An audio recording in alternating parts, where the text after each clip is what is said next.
Authors, publishers, please stop slapping on these books. Laugh out loud rom-com. Rom-com even. Laugh you out your drawers rom-com. Stop doing that because you're always lying. That's not a second chance. They never had a chance. I'm not gonna lie, y'all. I thought that was illegal. It's because what could go wrong? Hey, welcome back to my channel. I am in a romance mood. We are gonna be reading romance this week.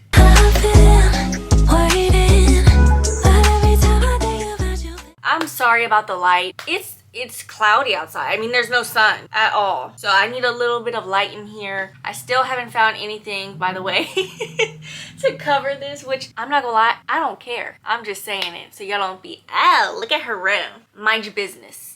But anyway, I have some romance books to show y'all that I'm working with this week. Honestly, I love reading other people's romance, like fictional romance, because what could go wrong? I mean, depending on the book, lots of things can go wrong. There's always a happy ever after at the end.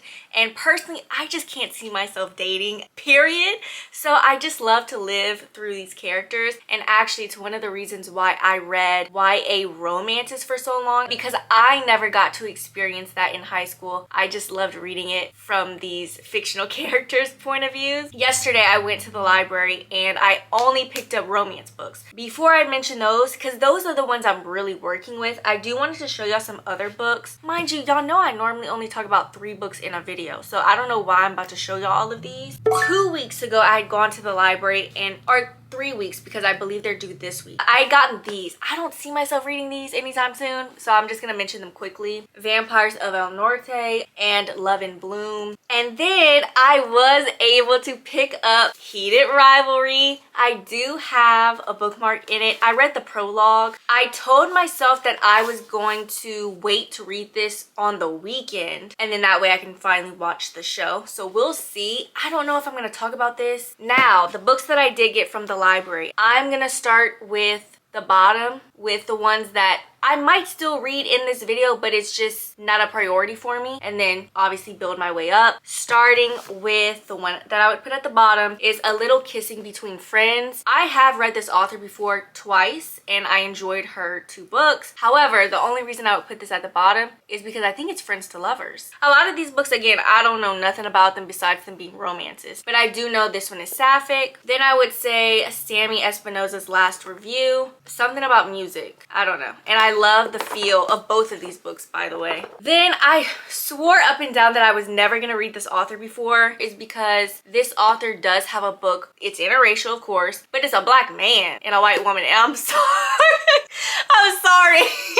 I can't do it. I just can't. And it's like, I guess I just wrote her off, period. But when I was browsing the shelves, I saw this book and I'm like, oh my gosh, I do remember this book, that I know the author. And I don't know the race of the author. She might be biracial herself. I don't know. I saw this and I'm very interested. I'm intrigued. Called Next Door Nemesis by Alexa Martin. Don't chew me in the comments. We'll see if I keep that in. And then top of my list, but I'll tell you why I'm hesitant, is No Ordinary Love by Maya Ariel. I did read the debut of this author 2 years ago. I think it's called like When I Think of You or something like that. Wasn't really a fan. I think I gave it like a 3.75, 3.5, something like that. But y'all, it's a PR partnership between a pop superstar and a pro athlete bad boy. So the reason this one is at the top of my list, of course, after the one that I did start, is because of the plot, like what I did read, the blurb at the top. Yeah, I will most likely get to this next. I'm excited though. I'm gonna be so upset if it's not good. Now, the one that I did start, I have not read this author before. Jana Goes Wild. I really want to call her Jana. However, in my head, I've been auto-correcting to Janae, and then I auto-correct again to Jana because I really want to call her Jana. I hope it is pronounced Jana. I don't know. I was so intrigued by this because one of my favorite tropes, top 5 for sure, maybe even top 3, is single parent. However, this book does also have a trope that I hate, which is second chance. And I'm gonna mention this in another video that I'm planning on doing, but I hate when a book makes me out to be a liar, because I'll say like, I hate long smutty books. I just read one and I'm giving it like, no, I gave it a 3, but that's not why. You know, and I hate second chance. The 2 tropes I hate: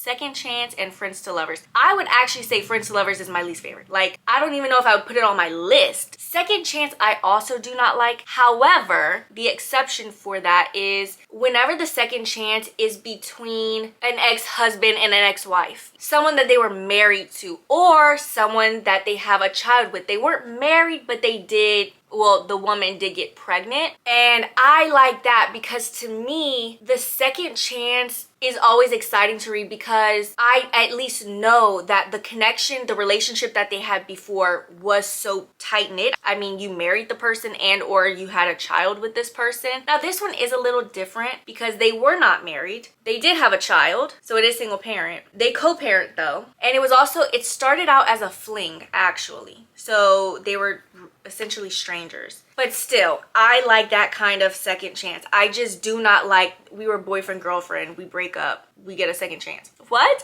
Or I hate the ones where the author or whoever does the blurbs promote it as a second chance, but they were never together in the first place. They were just friends and they maybe shared a moment, but nothing came of it. Which, am I kind of talking about this one?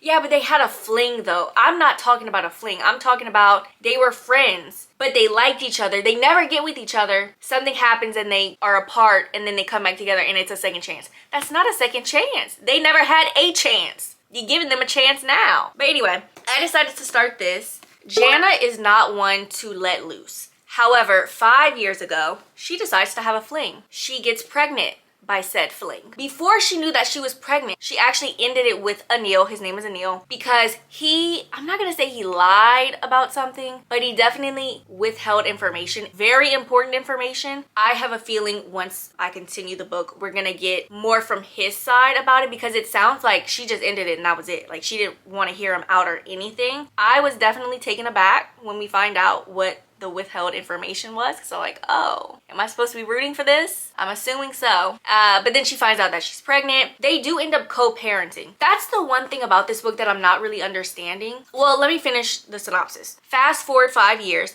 which it's not 5 years. Her getting pregnant, so that was 5 years ago. And it tells you on the back that the daughter is 5 years old. She's 4. Where did we get 5 from? Which technically, okay, well, she got pregnant that year. Maybe she had the baby. Well, no, because the back says she's 5 and she's not 5. She's 4. And even if the baby, what is her name? Imani. Even if Imani has a birthday at some point in this book, to me, if I were the author or whoever doing the blurb, I would still put that she was 4, not 5. Because I feel like she's going to be 4 for most of the book. But anyway, her and Imani are traveling to Tanzania because Jana is going to be a bridesmaid for this destination wedding. Surprise, surprise, her ex-fling, aka the the father of her child, Anil, is also there. And he's going to be a part of the groomsmen. Janae wants to prove to everyone that she is not upset that he's there and let loose a little bit. Her fellow bridesmaids come up with this list of like wild things to do to show that she's carefree and whatnot. And I mean, I was interested at first, but I have started it. And one of the things that's just really confusing me is how did they get back in each other's lives? That I don't know if I just passed over it super quick. She gets pregnant. How does she tell him? How do they get back into each other's lives enough to co-parent? And I mean, they co-parent 50-50. There's no spousal support. Imani is with Jana like 1 week. The next week she's with Anil. And I mean, they must be together often enough to also be in the same wedding. So again, I think it was explained, but I just quickly passed over it and I probably should have went back and read it, and I might still, because that's the only thing that I'm not really getting. I also don't know if I really care. Another part in this book is during the wedding week, another person that is a part of this wedding party is someone who might become her boss. She ended up interviewing with a man maybe the day before this, 2 days before they left, and he's there. He's a part of the wedding. And now she's like, he's gonna find out that I lied about who I was, like this super bubbly person and outgoing person in this interview, when I'm not like that. Because I just read it. I believe that's the catalyst. Like, she's gonna try her hardest to not really be who she is, like a stick in the mud. That's how she's coming off to me, a stick in the mud. I am on chapter 8. I've read 56 chapters just today alone on my 15-minute break and my 30-minute lunch. I am enjoying it. Right now I'm at a 4-star. I said I wasn't gonna update until I finish, but I'll just give a little update. I definitely misinterpreted the book. I mentioned that Jana's fellow bridesmaids are gonna come up with this list. By the way, the list is boring as hell. Oh my gosh, but it matches her character so well. But they're gonna come up with this list, or they came up with this list that she's supposed to do.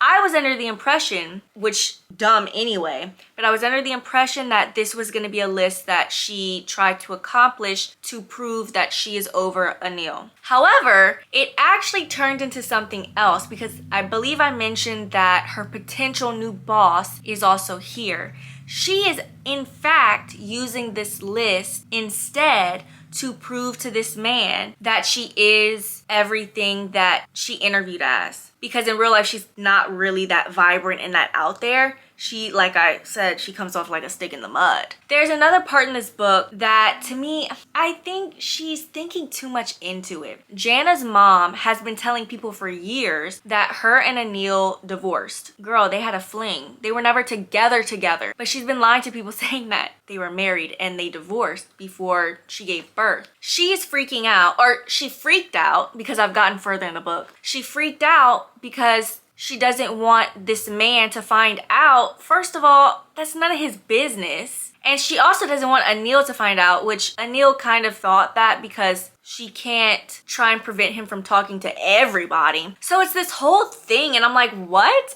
And in fact, many pages ago, they decided that they were going to pretend to be friendlier, be more amicable than they were. And I thought that was the dumbest thing ever, because the only people that know the true nature of their relationship or lack thereof and her dislike for him are her closest people that are there. Everyone else, even if they might know them, they don't know her dislike for him. And the dislike comes from what he didn't tell the whole truth for. Well, did he lie? Because again, I've read further and we do find out more about what happened. So technically, did he lie? Yes and no.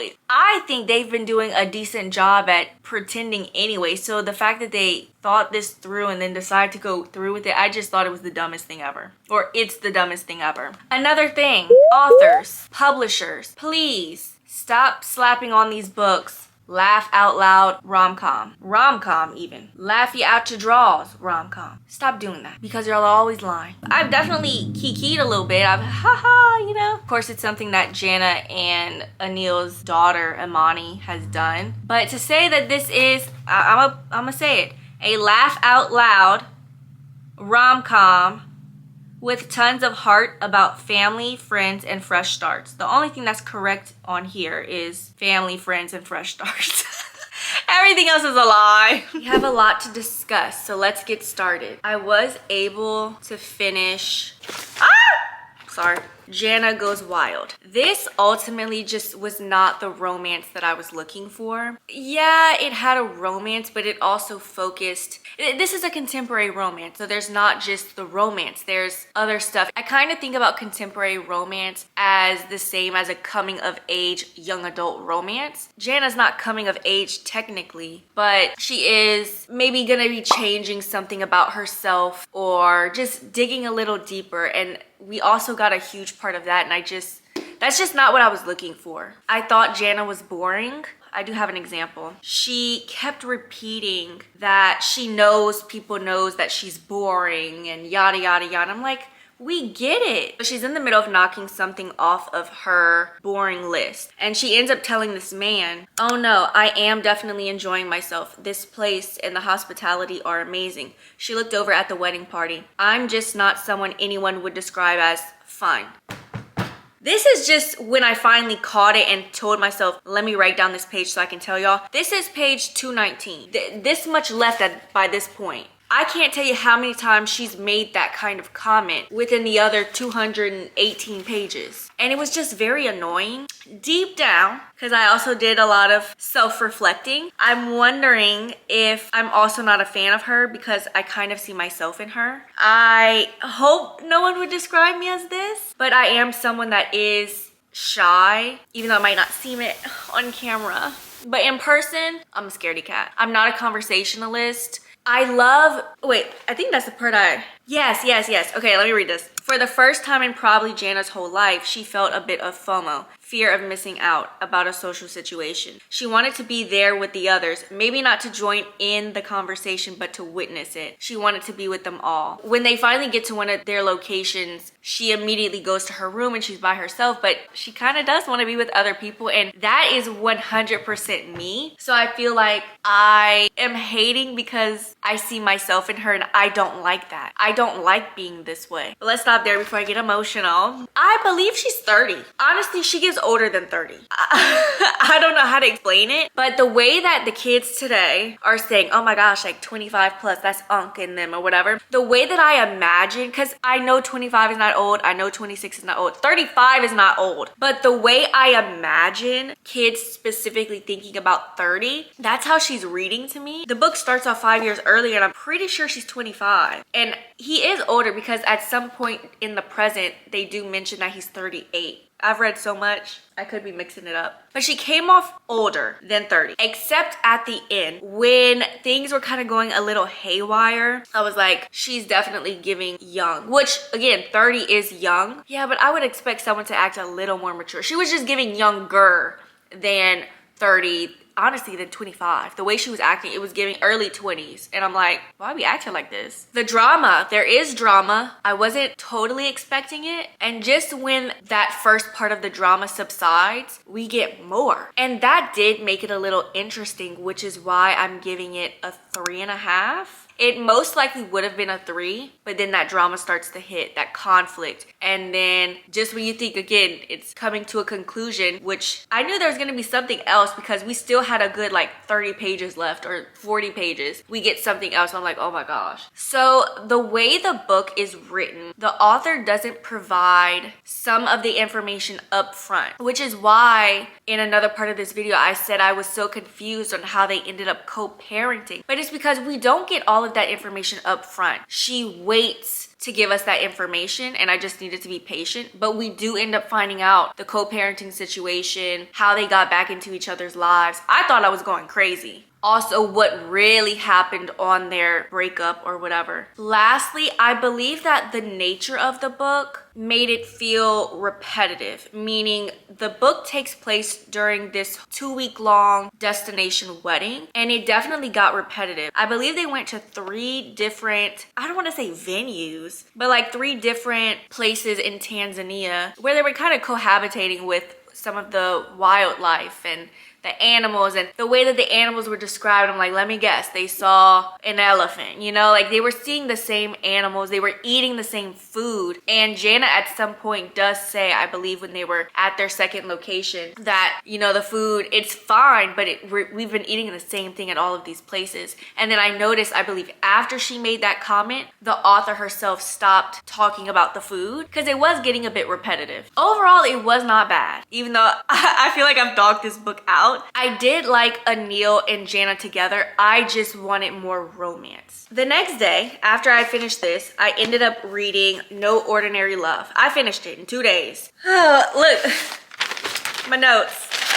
We have Ella Simone. She is a pop / R&B singer. She, at the beginning of the book, is getting a divorce from her music producer husband named Elliot. There is a prenup involved, but there's also some kind of contractual agreement with her music with him because he is a producer and they were married. Her divorce is very sticky, and because of course she's a woman, she has to be careful of how she is going about outside because she can't really get caught up in anything that might make it seem that the divorce is happening because she cheated or she had an affair, when that's not true at all. However, at, I want to say the Grammys, which we're gonna get into using real life events and people in here because just wait. But I believe it's at the Grammys. She's presenting an award with a baseball player named Miles. He's a pro baseball player. They end up presenting an award. She has a wardrobe malfunction. And of course, media, people, fans, whatever, they start to spin this narrative and it's not too good. So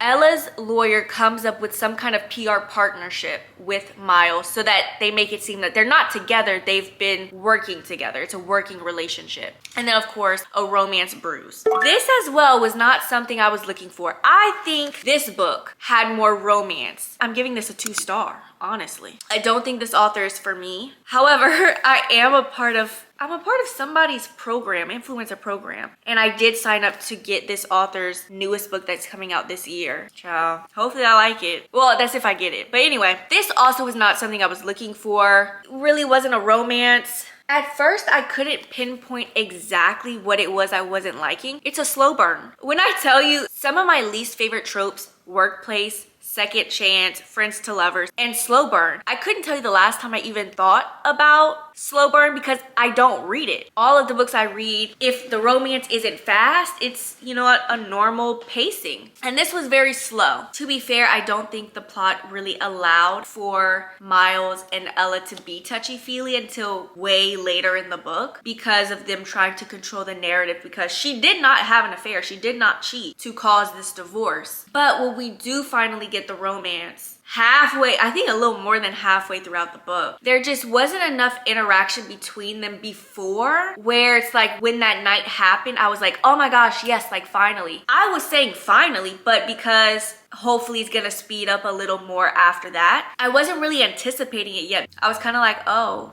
I'm surprised they're getting together right now. Nothing's really happened. I almost wish it wasn't a romance. Frankly, it was too short for me to really appreciate that romance. I honestly wished it focused more on her divorcing and her life after divorce and what's to be expected after her divorce, because she got married at a young age. I believe she was 20 and Elliot is older. I want to say about 10 years, so he might have been 30 something. So not only was she super young, especially compared to Elliot, but she's also a pop star. She's a superstar. So her navigating that in the limelight with a smidge of romance, it felt disproportionate because it seemed like we were focusing a lot more on her as a person, but then the author tried forcing in this romance, and that just, it didn't work in my opinion. The one thing that did keep me reading very small was there was a little bit of mixed media here. There were text messages, there were headlines, voice memos, so I kind of looked forward to reading those. But let me talk about what I hated in this book. Because Ella is a pop star, the author actually uses real celebrities in the book. I'm not gonna lie, y'all, I thought that was illegal. I've read books where a real life celebrity is mentioned because one of the characters loves that celebrity. But the way that the celebrities were written in here, they were a part of the story. There's Ella and she's performing with Ariana Grande for a Mariah Carey tribute at, I want to say at the Grammys. What? At that same award show, she does a bit with Trevor Noah, who's the host. Honestly, it was so corny in my opinion. I got the ick. I'm actually in the middle of editing this video, and I would like to add, I'm wondering if the author did that so that we could understand how big of a star Ella is. Because had she used made-up names, she would have to explain further how big those stars are and then compare Ella to them. Whereas her using big stars that we know of, like Ariana Grande, Mariah Carey, Trevor Noah, and she said other people, but I don't remember who they were. Because they're real celebrities, we know how big they are. And I guess maybe knowing that Ella is kind of on that same level, I mean, she was performing. I can't help but giggle every time I think about that. You know, but she was performing with Ariana Grande, so she must be, you know, a big deal in this book. Because I'm thinking in my head, if they were to adapt this from book to TV, they couldn't do it because they couldn't use any of these real celebrities. I mean, unless it fit the budget. Ariana Grande is not gonna do this. Mariah Carey is not gonna be in the audience at the Grammys. There's no way that they could accurately portray this book on TV with the amount and the type of celebrities they were using in here. Lastly, I think that Ella is a little emotionally immature. I hesitate to say that because that feels a little dramatic. She was just so young when she got married the first time, and then immediately at some point jumping into something new with Miles, and the I love yous that were thrown around, I couldn't. It just didn't do it for me. Sadly, I had to give this a 2-star. Next Door Nemesis. Honestly, I have been enjoying this book. I'm halfway through, literally half. I reached page 169 last night. I started it yesterday as well. So I just have 169 pages to go. Collins Carter is back home in Ohio from LA. She ended up going viral, not in a good way. In her hometown, she also runs into her arch nemesis, Nathaniel, or Nate for short. She is living at home with her parents, and in this subdivision that they're living in, there's an HOA. We know how they can be sometimes. Long story short, she ends up competing against Nate for HOA president. Here's the thing. One of the reasons why I don't like reading half of a book in one day is because I start overthinking what I've read. I'm not gonna say this has enemies to lovers. I wouldn't say enemies, but I think she got nemesis right. A lot of people, their issue, and I agree, with any book that has some kind of dislike to like or enemies to lovers or nemesis to lovers is the author normally doesn't do a great job at giving us enough of that enemies, enough of that dislike to lovers. And because I read half, I've already gotten to a point where her and Nick kind of had a discussion,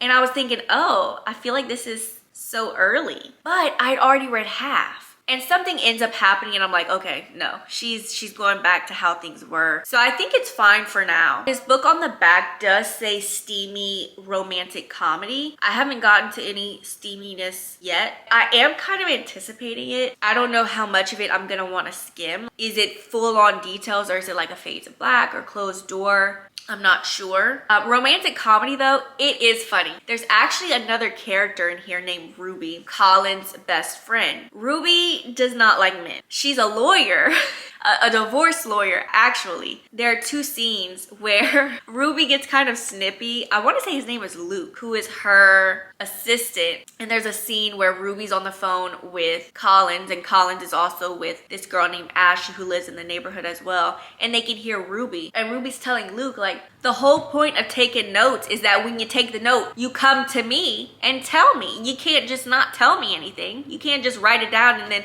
oops, I'm just not gonna go tell her. But it's because he's so scared of her. Like, she has the people so scared. And Collins makes the comment, I don't think he's gonna last the 5th month. As far as like everything else, like the whole nemesis thing, like I think it's really funny.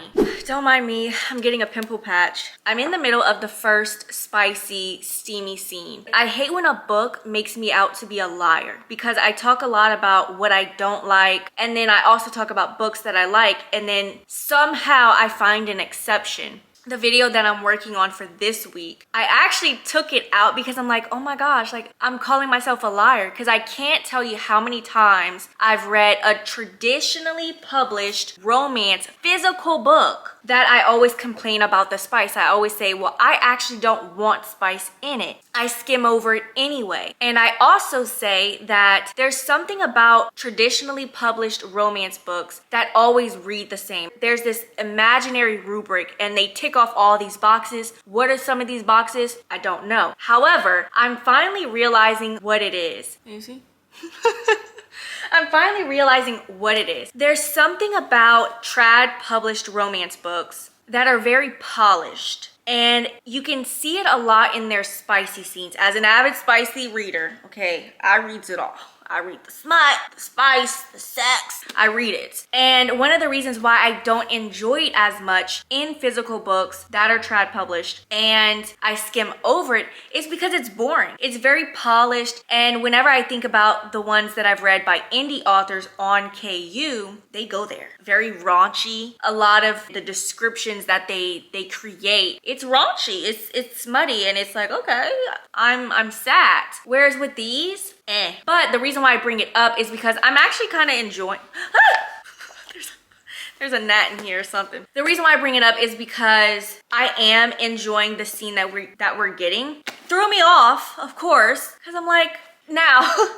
The way that the scene happens, I'm like, that's exactly how I imagine this nemesis to lovers book to go. But at the same time, It almost feels like it came out of nowhere. I don't think there was enough setup of them liking each other in the past. The only thing that I can think of is a chapter before they get it on. Collins does start remembering something from their past, and it's a happy memory. And we kind of got a little insight into her liking him at the time, but that's about it. That's the only thing negative I could say about the setup to this steamy scene. But yeah, I finally figured out one of the reasons why I tend to skim over spice in my physical books that are trad published. I say physical because anything that's trad published that's not on Kindle Unlimited, I read physically. My library uses the Cloud Library app. We do not have Libby. It's one of the reasons, let's get into it. It's one of the reasons I hate when people start talking about, if you want to read books for free, get this, this, and this. But they're not telling you, you have to see what your library has. You can't just get Hoopla. You can't just get Libby. Now, unless you have a library card from somewhere else, but a lot of these states have changed their laws, rules, or whatever surrounding someone outside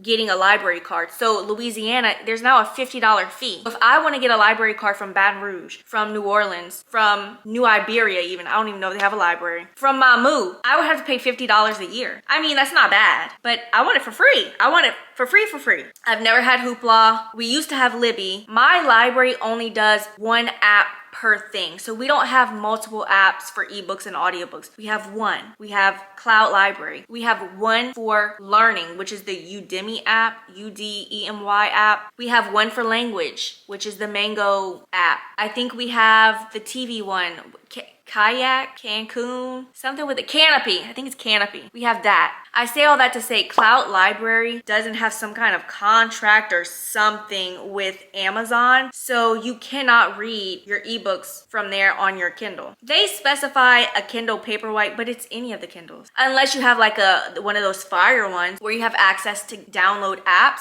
but Kindles where you're locked in, you can't read that. So I'm not that big on reading on my phone or my iPad. So anything trad published that's not on KU, I read physically. So that's why I'm specifying physical trad published romance books. Yeah, that's my TED Talk. I was for sure about to just raw dog this review for Next Door Nemesis, but I'm like, I can't. So I quickly jotted down some notes that I want to say. Firstly, I hate that I feel the need to give a book a specific rating. A few years ago, probably 2 years ago, I vowed that I was gonna stop rating books and I was just gonna say this was between a 3 and a 4, a 4 and a 5, a 3.5 and a 4.5, just because sometimes that's the best way for me to rate a book and not something super specific. But for the purpose of Storygraph, I can't do that. I do have to give it a rating. Well, I don't have to. This book I would give in between a 4 and a 5. However, I believe I'm gonna go with a 4.5. A 4 is too low, a 5 is too high. I think a 4.25 is too low as well, because if I'm looking back on all of the romance books that I have read this month, this is my favorite. And the next highest rated romance that I read, I gave a 4.25. I think that rating is perfect for that book, and I like this one more. So I'm gonna give it a 4.5 just because I can see myself liking another romance book more than this. But what would be the chances of me giving whatever book is next a 5-star if I give this a 4.75? So I'm gonna stick with a 4.5. I'm not bothered anymore by how quick it felt that the nemesis or the dislike ended, because one thing that I didn't mention is that Collins and Nate, yeah, I was right, Collins and Nate have actually known each other since 6th grade. I would actually probably say that the trope in here would be friends to nemesis to lovers, and I hate friends to lovers. My only exception is anything like friends to nemesis to lovers, friends to enemies to lovers, or even friends to strangers to lovers, just because normally when it's a combination of those three tropes, we never really get the friends part. We mainly get the nemesis part, which is the present, and then eventually it turns into lovers, and we'll only get background on when the characters were friends, which is how I like it. And that's exactly what this was. They've known each other since 6th grade. And we do also find out what happened between them. And as that scene was playing out, I was like, yeah, like I kind of figured that. The only odd thing in this book, Collins calls her parents by her first name, Kimberly and Anderson. I'm like, what? The only time I noticed that she said dad, for example, was during a serious moment, and in her head she was saying like my dad or da da da da da. But other than that, no, this wasn't first person though. It would have been like her dad. But other than that, it was like Kimberly did da da da da da, Anderson did da da da da. I'm like, what? Why are we doing that? I mean, I do it occasionally to my parents, but the way it was just written here, I'm like, I was baffled. I just thought that this was a fun and very easy read, and not in a bad way. It just made me feel good reading this book. I loved it way more than I thought I would. Now this book right here is a prime example that for me, the main trope can make or break the book, because all three of these, what they have in common is the romance doesn't happen as quick as you want, or as I want it. But the difference is the main trope in here is that dislike, right? In the first half, their nemesis. And I love that. The main trope in here was second chance. I'm already not a big fan of second chance. This one, I don't think it's the trope in here that made the difference. I think it was just it being like a contemporary romance, which is so dumb because all three of them are, but more so this one, like it was more contemporary than romance. And I didn't like that. So it took way too long to get to the romance for me. And I don't think it needed it. I wish you would have done without it. Whereas this book, yeah, it does take a little bit, about half, maybe a little more than half to get to the first moment that they have together. But reading up until that point was just so fun. I enjoyed it so much. And they were so childish, but like in a funny way, in a fun way. I did start reading another romance book. However, Heated Rivalry will be its own video. Yeah. If you reached the end of this video, comment down below this emoji. And I'll see you next week. Bye!